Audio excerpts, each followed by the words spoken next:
नमस्कार, साफ संदेश से मैं अनिल कौशिक। न्यूज़ अपडेट 7 बजे कार्यक्रम में आप सभी दोस्तों का स्वागत है। तो दोस्तों, आज भी कार्यक्रम की शुरुआत हम कोरोना से करना चाहेंगे, क्योंकि कोरोना का जो ग्राफ है देश के अंदर दोस्तों बहुत तेज़ी के साथ बढ़ रहा है और 24 घंटे में कोरोना के नए संक्रमितों ने ये आंकड़ा जो है 40,000 के पार कर दिया है। तो ये बहुत चिंता की बात है दोस्तों। और महाराष्ट्र की स्थिति तो इससे ज़्यादा बदतर है दोस्तों। महाराष्ट्र में ये लगातार 25,000 से क्रॉस हो रहे हैं मामले। और महाराष्ट्र समेत कल मध्य प्रदेश में भी शिवराज जी चौहान मुख्यमंत्री ने 3 शहरों में लॉकडाउन लगा दिया दोस्तों। तो इस प्रकार से कोरोना का ग्राफ तेज़ी के साथ बढ़ रहा है। और कोरोना का जो मुख्य आंकड़े हैं वैक्सीनेशन के और कोरोना संक्रमितों के वो हम आपको बताएंगे। 40,000 से जो संक्रमितों के आंकड़े हैं वो इस देश में पार हो चुके हैं। और जहाँ तक महाराष्ट्र का सवाल है दोस्तों, 25,837 मामले जो हैं महाराष्ट्र में 24 घंटा में आए हैं। और पंजाब 2 नंबर पर है, उनका जिक्र करें तो 2369 मामले जो है पंजाब से आए हैं। और केरल में 1899 मामले आए हैं दोस्तों, 1900 लगभग मामले हैं। गुजरात में 1276 मामले आए हैं। गुजरात में भी तेज़ी के साथ कोरोना फैलता जा रहा है। और उसके बाद में तमिलनाडु का नंबर है, 989 मामले हैं। मध्य प्रदेश में 917 मामले हैं। और हरियाणा में 633 मामले आए हैं दोस्तों। सबसे ज़्यादा हरियाणा में लगातार ग्रोथ हो रही है, हरियाणा में भी। और इसके बाद में दिल्ली में 607 मामले हैं। और उसके बाद में नंबर आता है राजस्थान का। राजस्थान में पिछले 24 घंटों में ये आंकड़ा जो है 300 आता आज 400 क्रॉस कर गया है दोस्तों। और पश्चिम बंगाल का अगर आंकड़े देखें पश्चिम बंगाल के तो 323 आंकड़े हैं। और उत्तर प्रदेश में 314 है। तो दोस्तों कुल मिला के ये जो स्थिति है कोरोना की वो राज्य दर राज्य और लगातार बढ़ती जा रही है। और अब देखें कि किन राज्यों में संक्रमण जो है वो तेज़ी के साथ परसेंटेज में, प्रतिशत अनुपात में फैलता जा रहा है। इसके अंदर अगर देखें दोस्तों तो सबसे ज़्यादा जो परसेंटेज है, जो प्रतिशत का ग्राफ जो है वो पंजाब का है। और मौतें भी पंजाब में ज़्यादा हो रही है दोस्तों। तो पंजाब का ग्राफ है वो किस लिए ज़्यादा है, अब हम इसको इस प्रकार से समझ सकते हैं आप कि 16 फरवरी जो उस समय थी कि कोरोना के मामले लगभग से शांत हो चुके थे, नए मामले आने एकदम से रुक गए थे, भारत में ऐसी स्थिति थी। उसके बाद में अचानक से तेज़ी आई है। तो 16 फरवरी के बाद में हम आंकड़े देखते हैं। 16 फरवरी को पंजाब में 247 मामले कुल थे दोस्तों, 247 मामले। और उसके बाद में अब अगर 19 मार्च का कल का जिक्र करें तो 23,669 मामले कोरोना के पंजाब में आ चुके हैं। और ये ग्रोथ जो है दोस्तों वो 959% है। और महाराष्ट्र का इससे बाद में नंबर आता है। महाराष्ट्र में 16 फरवरी में 3663 मामले थे और अब 25,833 मामले हैं, अर्थात 705% बढ़ा है। इसके बाद में हरियाणा का नंबर लेते हैं। 86 मामले मात्र थे 16 फरवरी को और अब 633 मामले हैं आ रहे हैं। तो इसका मतलब 736% ग्रोथ हुई है। और राजस्थान में 60 मामले थे, अब 402 आए हैं, अर्थात जो 19 मार्च को है वो 402 मामले आए। तो ये ग्रोथ अगर समझें तो 670% बैठती है दोस्तों। इसके बाद में दिल्ली का नंबर लेते हैं। 94 मामले थे 16 फरवरी को और 607 मामले 19 तारीख को आए हैं। 645% ग्रोथ बैठती है, इसकी प्रतिशत बैठती है। इसके बाद में केरल का नंबर आता है। 440 मामले थे दोस्तों और 19 तारीख को 1899 मामले आए। और अब जो है 6.60% जो 660 है वो प्रतिशत है, ये मतलब घटा है दोस्तों। जो केरल है वो नंबर 1 की कंडीशन से महाराष्ट्र के साथ ये टक्कर करता हुआ प्रतीत हो रहा था नए मामले में। और अचानक जो केरल के अंदर इसका रीज़न जो है कोरोना के मामले कम आने का दोस्तों, वैक्सीनेशन बहुत ज़्यादा वहाँ हुआ है। और वहाँ पर जो टेस्टिंग है वो एडवांस में पहले से ही बहुत ज़्यादा संख्या में हुई थी। और इसके चलते टेस्टिंग की संख्या वहाँ घटी है, क्योंकि केरल का जो आंकड़ा है दोस्तों टेस्टिंग का वो 3% है, 3% से अधिक है। मतलब जो टेस्टिंग हो रही है उसमें जो संक्रमित नज़र आ रहे हैं वो 3% है। केरल में वैसे तो सबसे ज़्यादा है दोस्तों। तो इस प्रकार से केरल के में ग्रोथ जो है कोरोना की घटी है, ये हमारे लिए अच्छी बात है, केरल के लिए अच्छी बात है दोस्तों। तो गुजरात का देखते हैं। इसके बाद में 263 मामले थे, 1276 19 मार्च को आए और 485% ग्रोथ देखने में आ रही है। मध्य प्रदेश का नंबर ले तो 233 थे 16 को फरवरी को, और उसके बाद में 917 आए 19 मार्च को, और 485%। ये तो गुजरात की बताई हमने। मध्य प्रदेश की 253 मामले 16 को थे और 917 दोस्तों 19 मार्च को आए हैं। 393% मध्य प्रदेश की कोरोना ग्रोथ है दोस्तों। उत्तर प्रदेश का नंबर ले तो 105 थे 16 मार्च को और 314 आए 19 मार्च को और 299% ग्रोथ है। तमिलनाडु को ले तो 451 मामले थे और 989 आए 19 तारीख को, 219% ग्रोथ देखने में आ रही है। पश्चिम बंगाल को ले तो 151 मामले थे 16 फरवरी को और 323 मामले आए 19 मार्च को। तो इसकी ग्रोथ अगर देखें तो 213% बैठती है दोस्तों। इस प्रकार से ये लगभग जो 60 दिनों में वैक्सीनेशन का जो सवाल है, जहाँ तक दोस्तों राजस्थान बेशक कोरोना ग्रोथ में नंबर 4 पर आता है।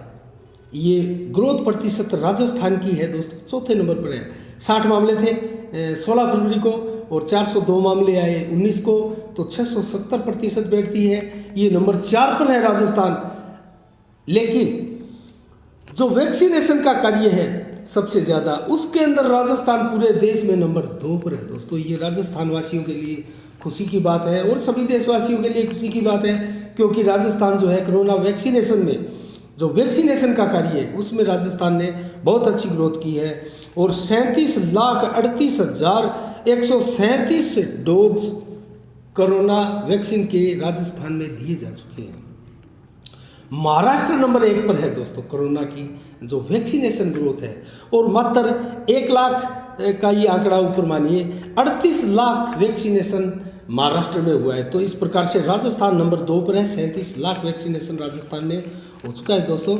और इस प्रकार से अगर हमने आपको कोरोना के लगभग से आंकड़े बताए दोस्तों, और वैक्सीनेशन अगर देश में उसका जिक्र करें तो दोस्तों ये 4 करोड़ के पास वैक्सीनेशन पूरे देश में पहुंच चुका है। ये हमारे लिए अच्छी बात है। और दुनिया के अंदर भारत तेजी के साथ वैक्सीनेशन करने वाले देशों में शुमार है और 3 करोड़ 24 लाख लोगों को पहली डोज दी जा चुकी है, जबकि 69,13,000 लोगों को दोनों कोरोना वैक्सीन की डोज जो है दी जा चुकी है। तो ये हमारे राजस्थान में सहित पूरे भारत में कोरोना का समाचार था दोस्तों। कोरोना की हमने आपको आसपास की और की राज्यों की सभी खबरें आपको विस्तार के साथ बताई और आपको आसानी के साथ मुझे लगता है कि समझ में आ जाए, इस प्रकार से हमने आपको कोरोना की ग्रोथ बताई दोस्तों। अब हम चर्चा करेंगे दोस्तों भादरा आसपास का भी चर्चा करेंगे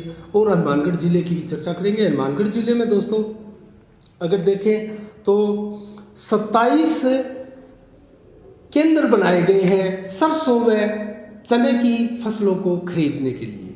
तो दोस्तों समर्थन मूल्य में इन फसलों को खरीदने के लिए जो सरकार ने है हनुमानगढ़ जिले के अंदर 27 केंद्रों का जो है केंद्र बनाए गए हैं और ये 27 केंद्र कौन कौन से हैं ये भी आपको बताएंगे। और इसके लिए हम आपको इसके 4-5 जो मुख्य पॉइंट है दोस्तों वो बताएंगे। सरकारी खरीद की प्रक्रिया में जिस प्रकार से प्रमुख पॉइंट होते हैं, प्रमुख चीज़ें होती हैं वो आपको बता रहे हैं। गिरदावरी व जन आधार से होगा रजिस्ट्रेशन का कार्य जो है इसमें गिरदावरी और जन आधार से होगा। और इसके बाद में अगर देखें तो पटवारी को अंकित करने होंगे आपको फ़ोन नंबर आपको पटवारी को अंकित करने होंगे और एक मोबाइल नंबर पर एक ही पंजीयन होगा। किसान ये कृपया ध्यान रखें, एक मोबाइल से एक ही पंजीयन किया जाएगा अगर वो मोबाइल से करते हैं तो। और एक किसान 25 क्विंटल उपज समर्थन मूल्य पर बेच सकेगा, ये भी इसमें प्रमुख शर्त है। और तहसील क्षेत्र के खरीद केंद्रों पर ही बेचनी होगी अपनी जीन्स, मतलब अपने जो फसल है वो तहसील केंद्रों पर ही बेचनी होगी, ये भी इसमें बाध्यता है दोस्तों। तो इस प्रकार से हमने आपको 27 केंद्रों की जो प्रमुख चीज़ें होती है वो आपको बताई दोस्तों। अब हम आपको उन केंद्रों का नाम अगर बताना चाहें तो ज़िले में वो कौन कौन से हैं, तो हनुमानगढ़ ज़िले में 17 ग्राम सेवा सहकारी समितियों में खरीद केंद्र बनाए गए हैं। और इन केंद्र अगर नाम ले तो हनुमानगढ़ टाउन उप केंद्र है, और जंक्शन, पीलीबंगा, गोलूवाला, टिब्बी, संगरिया और राउतसर के अलावा पल्लू उप केंद्र है दोस्तों। और इसके बाद में नोहर, बादरा क्रय विक्रय सहकारी समिति में खरीद केंद्र बनाए गए हैं। इसके अलावा ग्राम सेवा सहकारी समिति हरिपुरा और बेरुसरी और नौलखी, ये ग्रामीण अंचल है दोस्तों।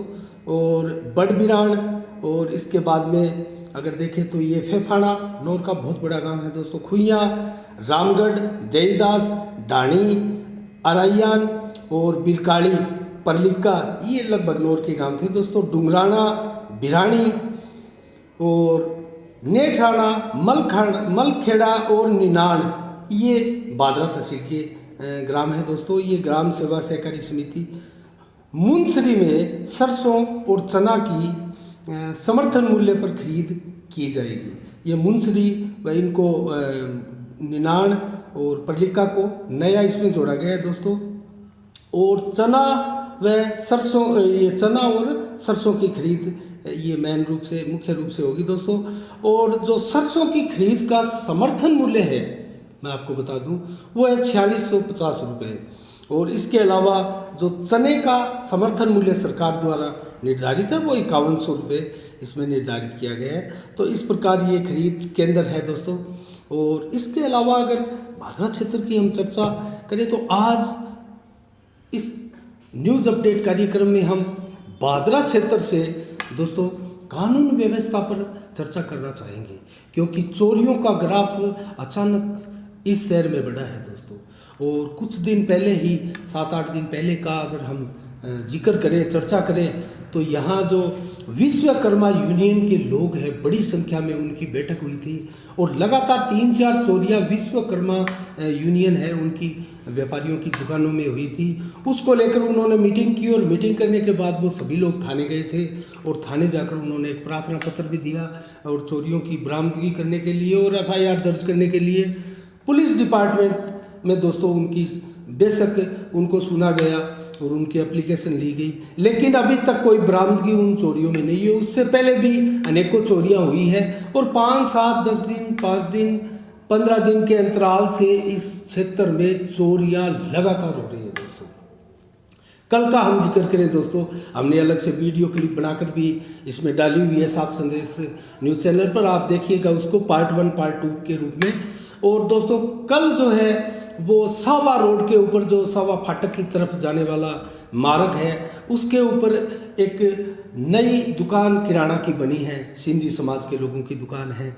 और दोस्तों उस दुकान के ऊपर कल शाम को देर शाम 8:45 बजे करीब रात को, और इसी क्षेत्र का कोई ये संदिग्ध व्यक्ति बताया जा रहा है, 8:45 बजे दुकान में एंट्री होती है और दुकान में चढ़ के ही पहले कुछ इधर उधर की बातें पूछी जाती है कि भी वो फलां कहाँ है। और उसके बाद में दोस्तों वो उस समय गले से रुपए गिन रहे थे और घर जाने की तैयारी में थे जो व्यापारी है।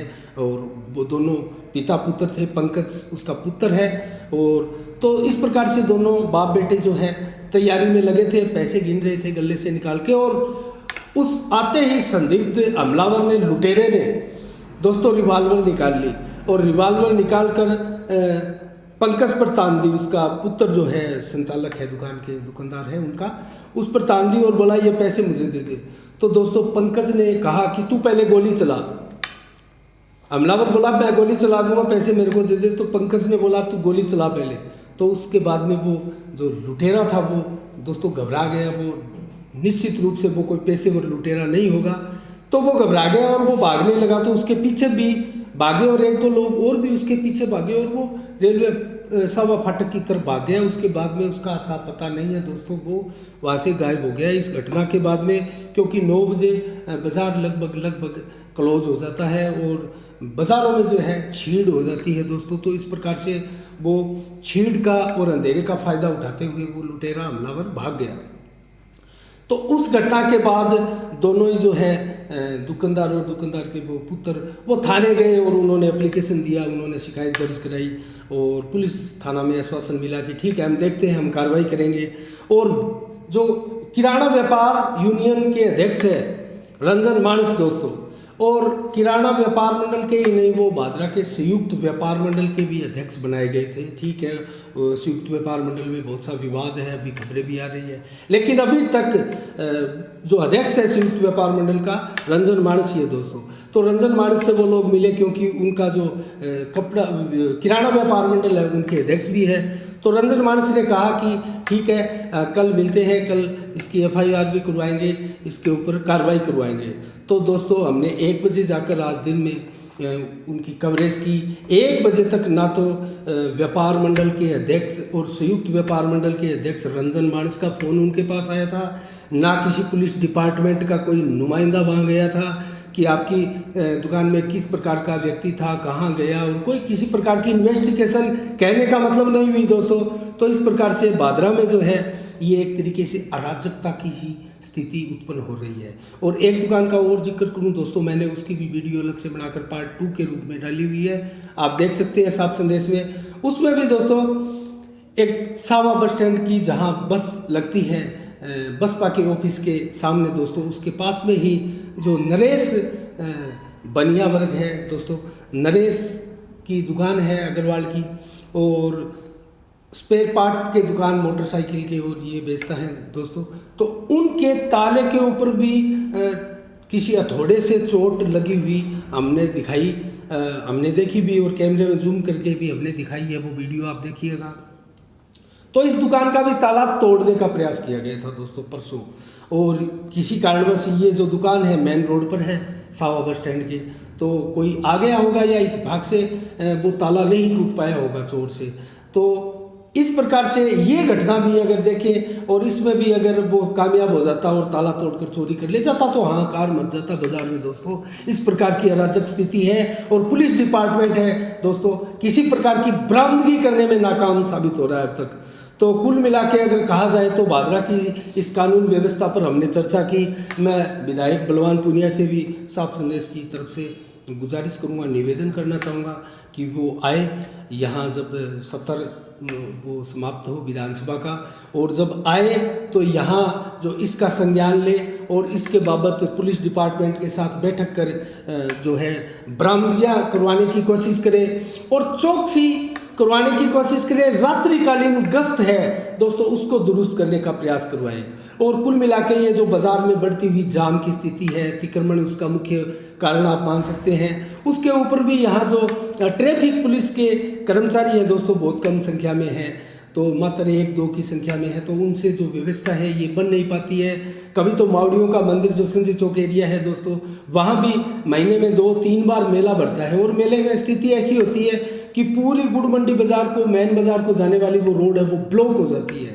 और दोस्तों इस प्रकार से रेडी ठेले और गाड़ियाँ, इस प्रकार से वहाँ जाम की स्थिति होती है कि वहाँ से पैदल निकलना आदमी दुश्वार हो जाता है। तो इस प्रकार की व्यवस्थाएं हैं। संजय चौक एरिया हो, अम्बेडकर चौक हो, हिसार बस स्टैंड हो, सावा बस स्टैंड हो, या फिर मैन खूबराम जी की मूर्ति चौक का एरिया हो दोस्तों, सभी जगह जो है कंडीशन बहुत ज़्यादा भादरा में जाम की सी लगती है, खराब स्थिति बनती जा रही है।